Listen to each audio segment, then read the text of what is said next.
pikir.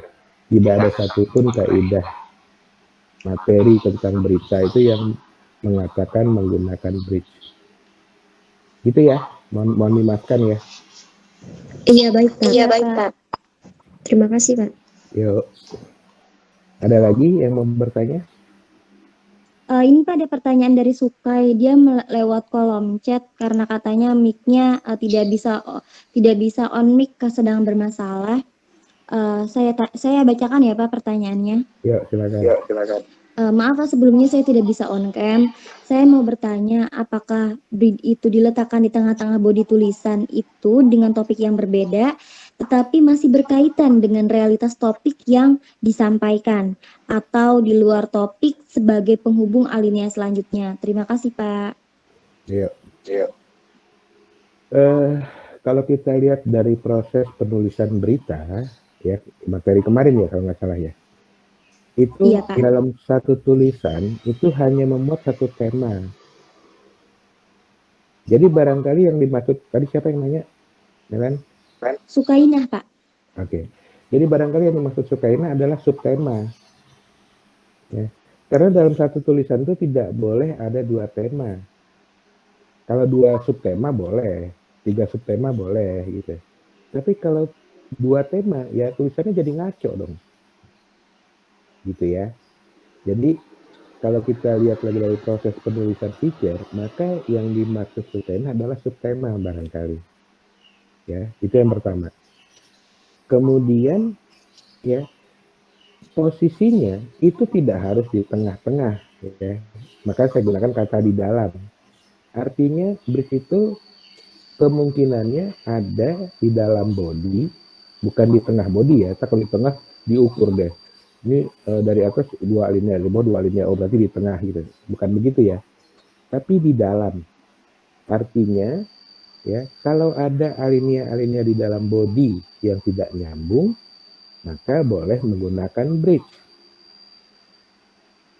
Ya. Atau misalnya tadi ya, kalau pindah subtema, bukan tema ya, bukan topik, bukan tema. Karena tema sama topik sepupu, saudara, cuma beda tulisan, tapi maknanya sama gitu ya. Kalau subtema boleh, subtopik boleh gitu ya. Kalau dia pindah subtopik atau subtema, maka boleh menggunakan bridge. Itu ya kira-kira Sukainah. Ada lagi? Ada yang belum jelas? Kita tunggu mungkin Sukainah ngetik nanti jelas programnya. Ya, sambil udah Pak. Nah Ya. baik Pak, katanya terima kasih. Oke, yang lain ada lagi yang mau bertanya?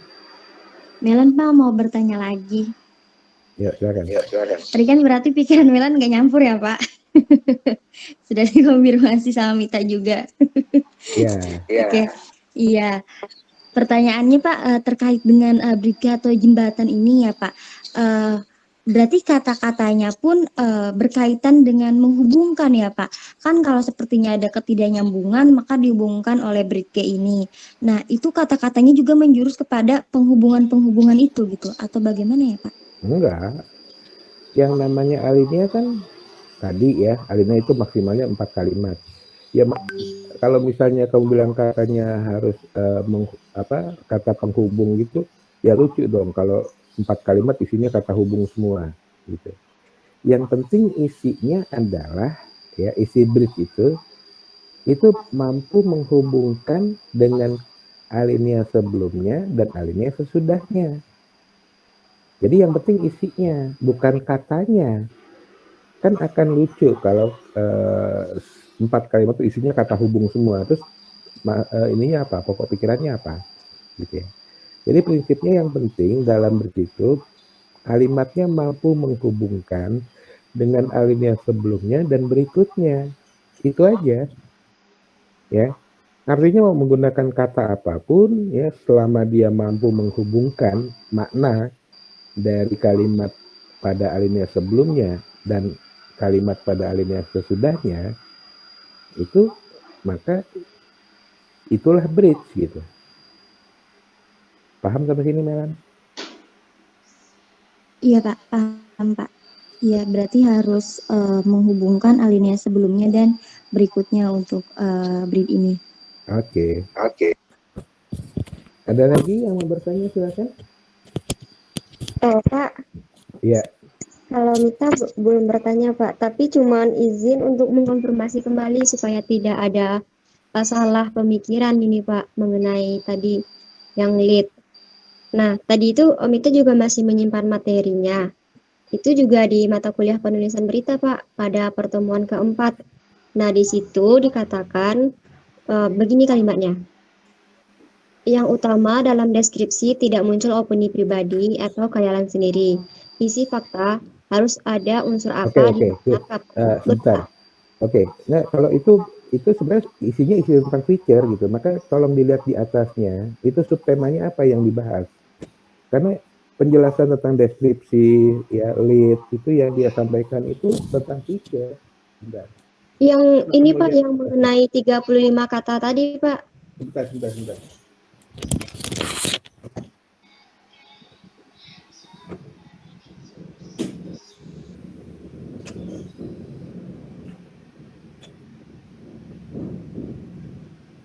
Baterainya low.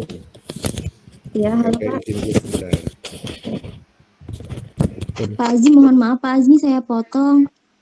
Pak Azmi, Milan izin ke kamar mandi dulu ya sebentar. Aduh, tolong diulang. Saya belum pakai headset. Nggak dengar Oh dia. iya, Tolong diulang. Melan Pak, maaf sebelumnya saya potong. Saya izin ke kamar mandi dulu Suaranya ya nggak Pak, jelas. sebentar. Halo Pak. Suara kamu nggak jelas. Halo, sekarang udah jelas belum?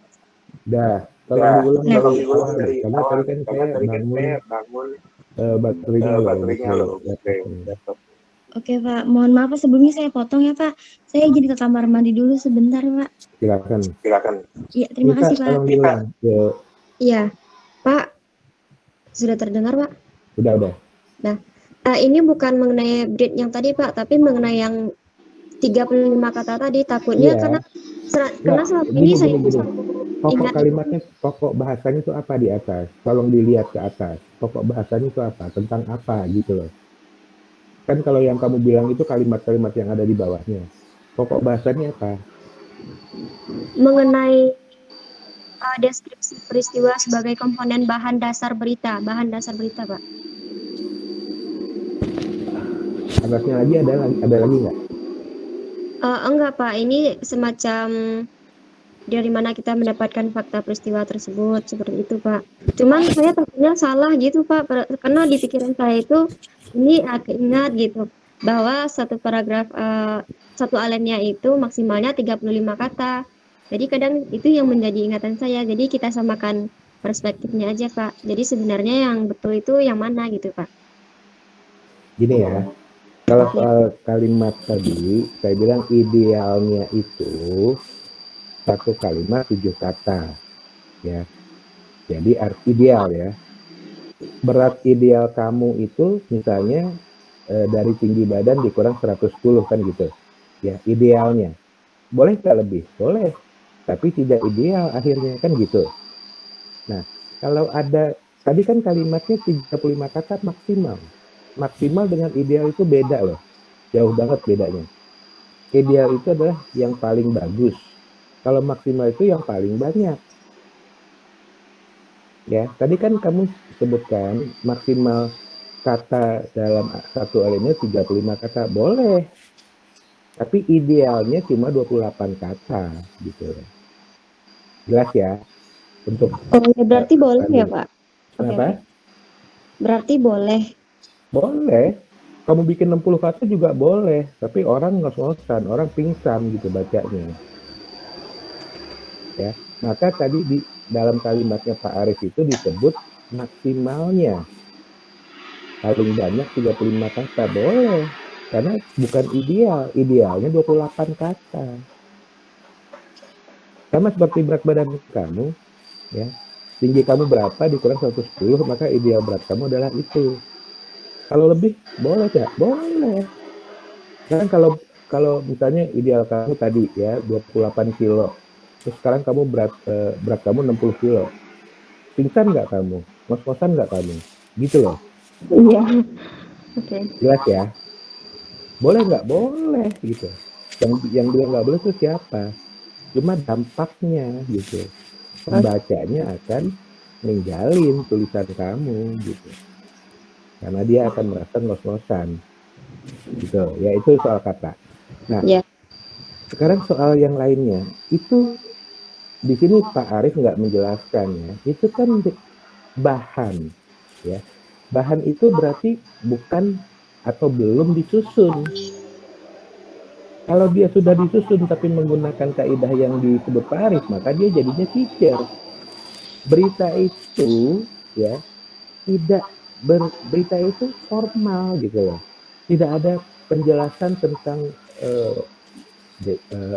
deskriptif segala macam, itu bahan. Jadi bahannya itu mampu menggambarkan bla bla bla bla gitu. Nah, saya khawatirnya, saya nggak tahu Pak Arief itu menjelaskan tidak gitu. Tapi kalau dia tidak menjelaskan, ini akibatnya kamu jadi salah paham gitu loh. Ya, kalau cuma ngasih catatan tidak dijelaskan, akibatnya ini gitu. Karena semua yang kamu sampaikan tadi itu adalah materi feature. Tapi kalau kemudian materi feature itu sebagai bahan, boleh aja, boleh bahan kok. Ya. Saya bikin berita dari sebuah feature yang ada, bisa nggak? Bisa, karena feature itu cuma jadi bahan. Tapi apakah penyusunannya berita dengan feature sama? Enggak. Berita itu jauh lebih sederhana. Saya bilang berita itu cuma menjawab 5W 1H, malah 4W, ya 3 dari 4 pun boleh gitu, ya kan? Nah, artinya apa? Artinya ya sekarang yang diperlukan apa sih? Jawaban apa? Ya udah cari dari bahan yang berbentuk picture itu gitu ya. Yang bahan yang deskripsi itu, yang deskriptif itu. Cari ada apa? Yang mana apanya? Pertama, ya. Yang kedua, yang mana siapanya? Yang ketiga, di mana where-nya? Yang mana where-nya? Yang mana when-nya? Selesai. Paham, Nisa? Berarti intinya kita boleh menulis lebih, tapi lebih baik ideal, gitu ya Pak. Oh, Sebaiknya ideal. tidak, untuk bentuk berita tidak boleh menulis lebih. Berita itu cuma seperti itu, cuma menjawab 3 dari 4 unsur 5W. Kalau kamu menulis lebih, maka dia jadi feature. Jangan samakan yang tadi kan cuma Oh iya kalimat, iya. boleh Mm-mm. gitu. Tapi bukan untuk bentuk tulisan. Bentuk tulisan tuh masing-masing ada kaidahnya. Nggak Iya. boleh kemudian melewati kaidahnya, ya kemudian tetap disebut berita. Tidak, salah. Paham ya? Iya Jadi paham Pak. kalau untuk bentuk tulisan itu masing-masing ada kaidahnya, gitu loh. Kaidah berita seperti ini, kaidah feature seperti itu. Nggak boleh dicampur, nggak boleh lebih. Kalau kita berapa lebih, maka jadi nggak jelas bentuknya apa. Berita yang kamu lihat hari-hari ini sekarang, bagus apa? Kenapa? Karena yang nulis itu nggak punya pengetahuan jurnalistik. Ya, kalau kamu kasih contoh Pak, berita sekarang kok gini? Iya, saya akui banyak banget berita sekarang yang kayak feature, ya. Bahkan banyak banget berita yang hoax kan gitu. Tapi dibuat dia jadi berita. Makanya itu jurnalistik sekarang tuh kacau gitu, secara kaidah, ya, secara teori. Dan masyarakat paham itu? Enggak. Masyarakat memahami semua tulisan di dalam media apapun itu, ya. Contohnya bahwa masyarakat tuh nggak paham itu sebagai artikel. Padahal artikel di dalam jurnalistik itu punya kaidah sendiri. Maka akhirnya ada bedanya antara artikel, feature, berita, reportase, ya opini, itu ada bedanya. Tapi masyarakat, semua tulis, contohnya ibu kita deh, semua tulisan di dalam media itu dia bilang artikel gitu loh. Dia nggak peduli itu berita, dia nggak peduli itu feature, dia nggak peduli itu opini, semuanya disebut berita. Nah, masyarakat kita itu begitu. Bahkan masyarakat kita sekarang juga nggak bisa membedakan yang mana yang fakta, yang mana yang hoax. Iya Pak ya?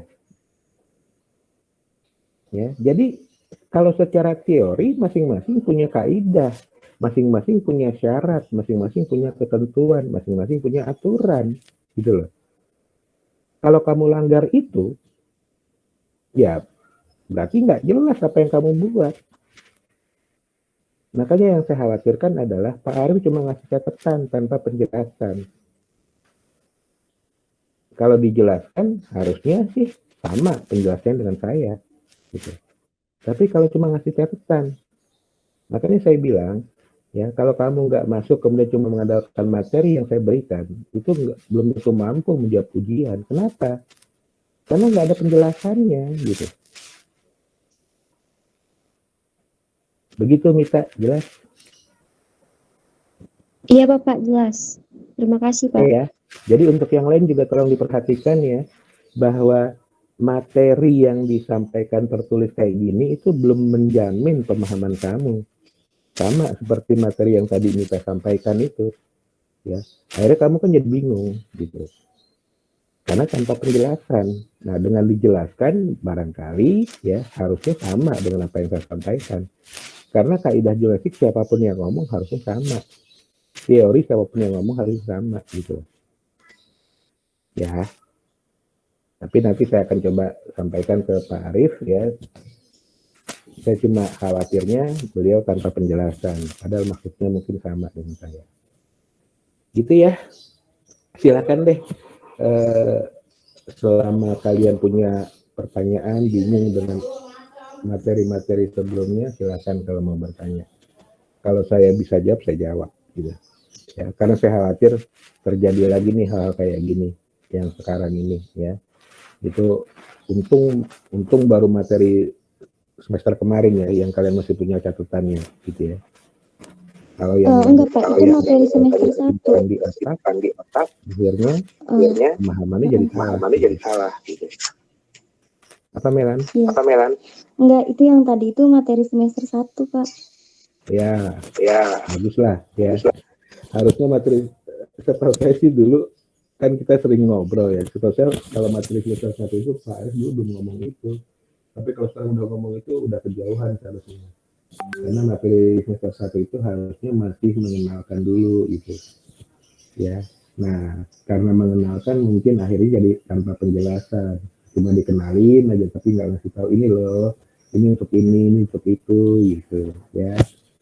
Dulu setahu saya ketika materi semester 1 itu Pak Arif bicara soal warna, menjelaskan soal warna, menjelaskan tentang fakta. Tapi bukan deskripsi kayak gini, ini harusnya udah materi semester berikutnya karena berat gitu ya. Semester 1 itu misalnya ini kapur ini fakta bukan gitu. Nah, kayak gitu dulu setahu saya cara Pak Arif menjelaskan di semester 1. Nggak tahu kalau sekarang sudah berubah dan berkembang ya. Saya udah nggak ketemu selama pandemi, udah nggak pernah ketemu kita. Jadi nggak bisa ngobrol gitu. Jadi don't worry, kita masing-masing juga ada komunikasi antar dosen. Jadi kalau ya cuma pertemuannya masih susah sih selama pandemi ini. Gitu. Jadi ya nanti saya akan coba sampaikan gitu. Kalau bisa nanti kalau kita ketemu atau Melan bisa nggak nanti kamu atau siapa lah Misa juga ya. Kalau ada catatannya titipin ke siapa kayak ke Mamin gitu untuk dikasihkan ke saya, nanti saya bisa bahas dengan Pak Arif gitu. Karena kalau saya bahas juga boleh nggak kalau gitu? Iya Pak, boleh Pak. Soalnya saya juga mau ada ketemuan juga sama Pak Joni. Nanti saya ke Pak Mamin. Kebetulan saya juga kenal Pak Mamin kemarin sama Pak Joni dikenalin. Nah, titip aja bilang buat Pak Asmi gitu. Ya. Makasih. Iya Pak. Ya Pak, sama-sama. Masih ada yang mau bertanya? Ini di kelas lain nggak sampai sedalam ini loh pembahasannya ya. Jadi seperti saya bilang ya materi itu berkembang kalau ada pertanyaan. Jadi dengan adanya pertanyaan kamu ini materi kita untuk brief itu dalam banget gitu. Ada yang mau bertanya lagi? Sepertinya cukup Pak, dilanjutkan. Silakan. Oke. Ya sekarang kita masuk ke body. Nanti sebenarnya ya gini deh. Yang pertama adalah bahwa body itu adalah yang pertama kali kita melakukan penyusunan tulisan, ya. Jadi setelah kalau kamu lihat di proses kemarin, ya, setelah kita punya ide, memilih tema, menentukan subtema, menentukan sudut pandang, kemudian membuat kerangka, maka langkah yang paling pertama untuk penyusunan adalah body, ya. Jadi body tubuh berita itu adalah langkah pertama kita menyusun tulisan. Artinya apa? Artinya semua yang sudah dilakukan dalam tahap-tahap sebelumnya tadi, ya, dalam proses penulisan kemarin, ya, itu dimasukkan aja dulu semuanya. Jadi kalau saya itu misalnya semua fakta yang saya anggap terkait, ya, setelah saya memilih mendapat ide, menentukan tema, subtema, kerangka, gitu ya, sudut pandang, maka saya tulis aja dulu. Ya, semua yang sudah terkait, semua yang sudah saya lakukan, itu saya susun aja dulu. Ya. Kenapa begitu? Karena mendingan dimasukin duluan, gitu, disusun, ditulis duluan semuanya, dan nanti kita akan bisa pilih, ya, setelah penyusunannya selesai. Ketimbang daripada, ini harus diingat, daripada kita menyusun body, menyusun tulisan, tapi sambil mikir, ini penting nggak ya? Ini terkait nggak ya? Ini, nah, sambil mikir itu akan merusak atau paling nggak akan mengacaukan, gitu, ya, proses penyusunan kita, gitu loh. Paham? Jadi kalau saya, semua fakta yang sudah saya pilih dan pilih sesuai kerangka, itu saya masukkan aja dulu. Saya masukkan dalam tubuh tulisan. Panjang, nggak masalah. Kata-katanya kurang bagus, nggak masalah. Masukin aja dulu semuanya. Ya. Soal pemilihan kata atau diksi, itu dilakukan belakangan. Ya. Setelah semuanya masuk, itu akan lebih mudah bagi kita, ya, untuk kemudian menyunting, membuang yang kurang terkait, mengganti kata-kata yang enggak enak, gitu ya, dan sebagainya. Paham? Ya. Oke. Setelah tulisan itu selesai disusun, kalau saya sih pasti saya akan baca ulang lagi. Kenapa? Untuk memilih yang kurang terkait yang mana, yang faktanya lemah yang mana, kemudian yang diksinya nggak bagus yang mana, gitu. Saya susun ulang, ya, setelah saya lakukan pemilihan tadi, yang kurang terkait, yang nggak bagus, ya, yang lemah faktanya, dan sebagainya. Saya susun ulang. Udah, setelah saya susun ulang, barulah itu saya anggap sebagai body tulisan yang betul-betul, yang benar, gitu, yang sudah separuh jadi, gitu. Jadi ingat, kalau saya melakukan 2 tahap, 2 kali penyusunan tubuh tulisan. Yang pertama saya masukkan dulu semua fakta yang ada, ya, tanpa memikirkan kalimatnya enak atau enggak, katanya bagus atau enggak, faktanya lemah atau enggak, ya, terkait atau enggak, gitu ya. Saya masukkan dulu, kemudian baru setelah selesai itu saya susun ulang, ya, dengan melakukan pemilihan kata, ya, melihat faktanya lemah atau enggak, terkaitnya bagus atau enggak, gitu ya. Nah, dalam penyusunan yang kedua itulah setelah jadi, baru itu saya anggap sebagai tubuh tulisan, body tulisan. Ya, itu cara saya. Kalau kamu mau ikutin, silakan. Gitu, ya. Nah, setelah body kesusun, baru kemudian sesuai dengan tahapan proses. Kemudian saya buat lead. Artinya apa? Di situ saya bisa bermain. Bermainnya dalam artian, apakah saya memilih lead itu terhubung atau tidak dengan bodinya, ya. Boleh emang bikin lead yang terhubung, boleh, asal dia kamu yakin bahwa itu atraktif, mampu merampas perhatian. Ya, jadi lead yang saya buat itu tidak lagi menarik, tapi sudah lebih dari menarik. Harus mampu atraktif merampas perhatian pembaca. Tapi jadi nggak nyambung, nggak apa-apa, kan ada bridge. Resikonya saya buat bridge lagi setelah saya buat lead. Ya, kenapa? Jadi ketika saya memilih membuat lead yang nggak nyambung karena dia atraktif misalnya, maka resikonya saya buat lagi bridge-nya supaya terhubung dengan bodinya. Sampai sini jelas? Jelas sampai sini?